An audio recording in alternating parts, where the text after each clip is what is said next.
नमस्कार। कनपुरिया मिजाज चैनल की तरफ से मैं आपका हार्दिक अभिनंदन करता हूँ। मैं गोपाल यादव बाबा धाम देवघर से पहले अपना गुरुदेव का स्मरण करता हूँ।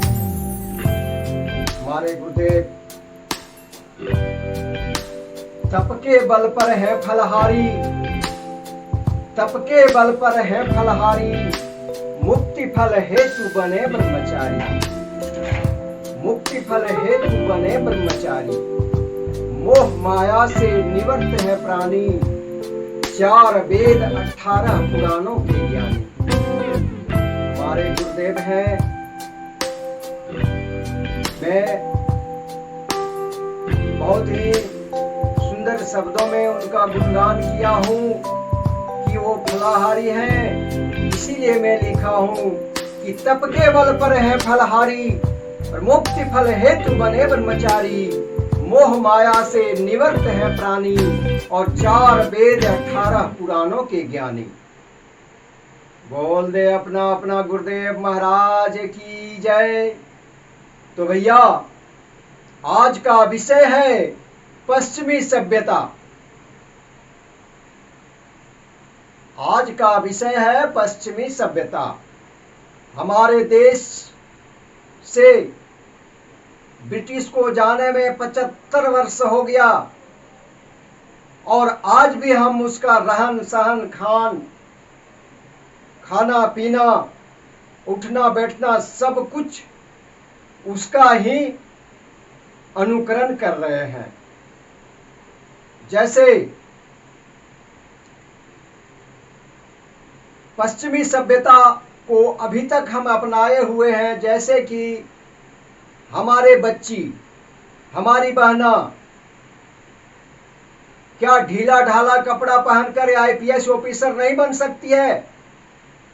क्या ढीला ढाला कपड़ा पहनकर, गले में दुपट्टा लगाकर क्या वो पुलिस ऑफिसर नहीं बन सकती है? हवाई जहाज नहीं चला सकती है? ट्रेन नहीं चला सकती है? डॉक्टर नहीं बन सकती है? लेकिन बंधुओं, यहां हम सरासर बच्ची के गार्जियन को ही दोषी ठहरा रहा हूं। यदि हम आप बच्चों को पश्चिमी सभ्यता की छोटी कपड़ा न दें, जींस टी शर्ट न दें, तो वो कैसे पहनेगी? इसीलिए सब गार्जियन भाइयों से मेरा अनुरोध है कि ब्रिटिश को भगाने में आज 75 साल हो गए, लेकिन अभी तक हम पश्चिमी सभ्यता को अपनाए हुए हैं। बंधुओं, गौर करने वाली बात है कि ब्रिटिश चला गया, लेकिन उसकी सभ्यता को आज भी हम चला रहे हैं। मान लीजिए बंधुओं, हमारे बड़ी बड़ी बच्चियां बाजार जाती है छोटा कपड़ा पहन के, और नौजवान लोग भी जाते हैं, और नौजवान जब उन कपड़ों में बच्ची को देखता है तो उनका ब्लड सर्कुलेशन तेज हो जाता है, और ब्लड सर्कुलेशन तेज होने से मेरुदंड के सहारे वो ब्लड जो है नेफ्रॉन में जाके छनता है, और नेफ्रॉन में छनने के बाद उस ब्लड का शुक्राणु बनता है, और वो शुक्राणु मेरुदंड के सहारे अंडकोश में चला जाता है। बताइए बंधुओं, आप दही को मंथन कीजिएगा, उससे मक्खन तैयार हो जाएगा। क्या आप उस मक्खन को दोबारा दही में मिला सकते हैं? नहीं मिला सकते।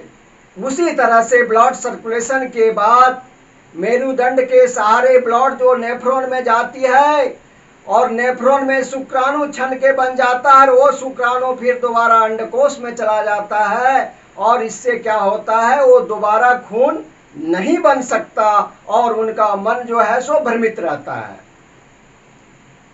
वो नौजवान जिस पर हमें नाज है, गर्व है। आज हम 50, 60 या 100 वाले उस नौजवान के भरोसे देश को छोड़ के जाएंगे, और वो नौजवान आज इस पश्चिमी सभ्यता के चलते अपना खून को बर्बाद कर रहा है, मुख उसका मलिन हो रहा है। सोच के देखिए, जिस नौजवान के भरोसे हम निश्चित होकर सोए हुए हैं, वो बॉर्डर पर पहरा दे रहा है, और उस नौजवान को बचाना हमारा परम कर्तव्य होता है। इसीलिए बंधो, हम रामदेव बाबा से पूर्ण रूपेण सहमत हैं। जब हमारे देश से ब्रिटिश को भागने में 75 साल हो गए, तो उनका छोटा छोटा कपड़ा हम पश्चिमी सभ्यता के मुताबिक क्यों बेटी बहू को पहनने दें? जो हमारा देश में निर्मित हुआ है, उस चीज को हम खाए पिए और उपयोग में लाएं। विदेशी सामान का हम बहिष्कार करें। इसीलिए बंधुओं, मेरा कहना है, यदि गार्जियन बच्ची को पश्चिमी सभ्यता का कपड़ा लाके ना दे, तो वो कैसे पहन सकती है? क्या हमारी बच्ची ढीला ढाला कपड़ा पहन के डॉक्टरनी नहीं बन सकती है, या आईपीएस ऑफिसर नहीं बन सकती है, फौजी नहीं बन सकती है, मास्टरनी नहीं बन सकती है?